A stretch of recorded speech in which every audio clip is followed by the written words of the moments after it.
Thanks for staying with us. I'm Bill O'Reilly in the Unresolved Problem segment tonight. Earlier today, Israeli ground troops invaded Palestinian territory in the Gaza Strip, looking to neutralize Hamas terrorists. The action was furious. We're hearing more.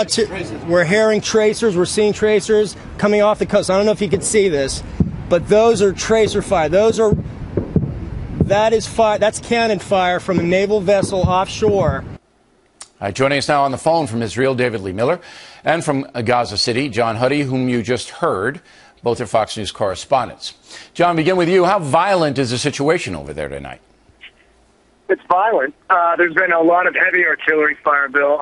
In fact, the shot that you're looking at, you see a building lit up in the foreground. In the background, where you see some light, there were just two tremendous explosions, two heavy airstrikes right there. We've also seen a lot of cannon fire directed at that location, and we just heard a little while ago small arms fire, machine gun fire, which signals the fact that troops now are on the ground. This is day 11 here in Gaza of Operation Protective Edge.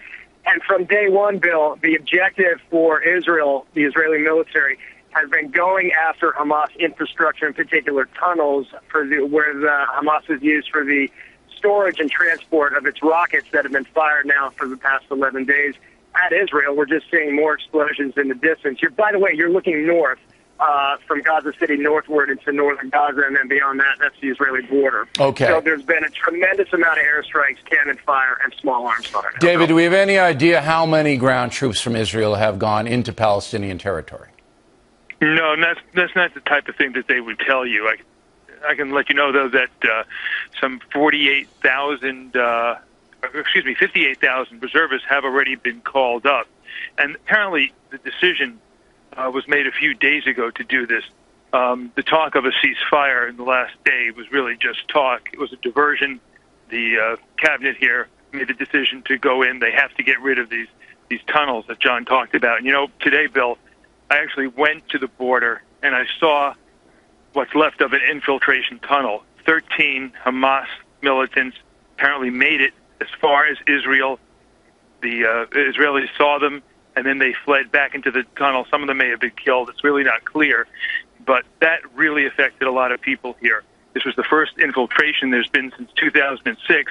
And soon after this infiltration took place, there was a report of at least one other one. People here very much on edge, fearing that Hamas might make it across the border. Sure, and then you got suicide bombers.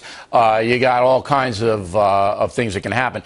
We might tell everybody there is a big wall that prevents terrorists on the ground from getting into Israel, but the tunnels obviously go underneath. Now, John, did you feel that you were in any danger there reporting? You had the helmet on, and I should tell the audience, the reason we have the guys on the telephone is the middle of the night, and they've been working since the morning. So I want to give them a break, and they can report from their rooms tonight, because you can't, it's dark. And we have our cameras set up so you could see the explosions. Did you feel any danger, John, that you were in? Well, Bill, I don't know if you just saw that. There was a pretty serious explosion. There's been some, looks like some cannon fire and a tremendous concussion from that. Did we feel in any danger?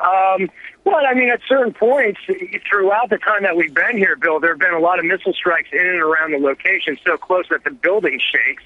And a couple days ago, when special ops teams hit the ground here, there was tracer fire that went over our heads. I mean, we thought we were in a crossfire. So, I mean, we're in a safe location at this point. But anytime things get that close, I'll be, sure. Yeah. And David, you've been in these zones a long time, and you've been in the Middle East a long time. Anything different about this? I've seen this twice before. It's sort of like Groundhog Day with rockets.